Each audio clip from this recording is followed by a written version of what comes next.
Introduction. In the quiet stillness of history, we find ourselves standing in a medieval village. The world is slower here. The days move gently, marked by the rising and setting of the sun. And in this world, food was simple. It was not fast. It was not full of choices. And it was not filled with flavors we know today. It was steady, repetitive, and often predictable. For the people of the Middle Ages, meals were less about variety and more about survival. Bread, porridge, and pottage made up the rhythm of daily life. Simple grains, simmered stews, and the occasional piece of meat. These were the quiet staples that filled the days. And so, as we begin this story, imagine the crackling of a small fire in the hearth, the gentle sound of a wooden spoon stirring slowly in a pot, the warm, heavy air of a kitchen where time seems to move at its own pace. This is not a story of feasts and banquets, though they did exist. This is the story of everyday meals, the ordinary food of ordinary people. And as we go deeper into it, let your mind wander slowly, let your body grow heavy, and let the quiet history carry you toward rest. Bread and grains. In the medieval world, bread was more than food. It was the foundation of daily life. For peasants, for townsfolk, even for nobles, bread and grains were at the center of nearly every meal. The process was slow. Grain had to be grown, harvested, ground, and baked. There were no machines, no shortcuts. Each step was done by hand, with patience, with repetition. Most common people ate coarse bread, made from barley, rye, or oats. The flour was dark, heavy, and full of husks. The loaves were dense, often hard, and sometimes sour. This bread was not delicate. It was not soft, but it filled the stomach. In many homes, porridge was as common as bread.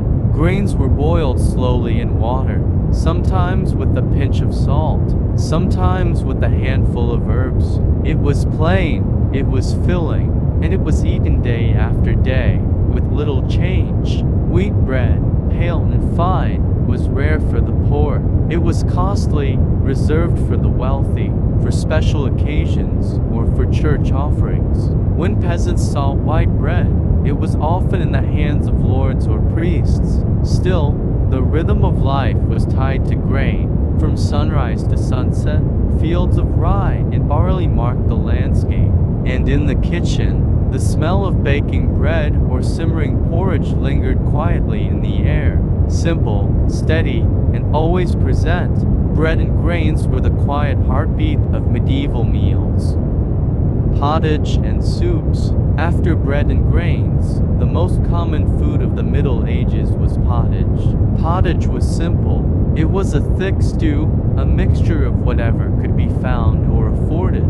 At its heart, it was just grains and water, simmered slowly over a fire. Sometimes beans were added, sometimes cabbage, sometimes onions or leeks. If the household was fortunate, a small piece of meat or fish might be dropped into the pot, but often it was only vegetables and herbs. The pot sat by the hearth day after day. New ingredients were stirred in as they became available. The flavor changed slowly, but the meal itself remained the same. It was filling, it was steady, and it was eaten morning, noon, and night. Soups were thinner, lighter, they were less common, but they did carry the same purpose, warmth and nourishment. Nothing more. There was no hurry in making pottage. It could simmer for hours, even for days. The spoon moved slowly. The fire burned gently. The household gathered quietly around the pot, knowing that whatever was inside would be enough to keep them through the day. Pottage was not a delicacy. It was not a feast, but it was the quiet center of many medieval kitchens, simple, steady, and always present. Vegetables and herbs. Vegetables were the steady companions of medieval meals. They were not bright, exotic, or rare. They were common, plain, and grown close to home. Cabbage, onions, leeks, and peas were among the most frequent. Turnips, parsnips, and beans filled the fields and the kitchens. Carrots existed, though they were not always the orange we know today. They were pale, sometimes purple, sometimes white. Herbs were used more for necessity than for flavor.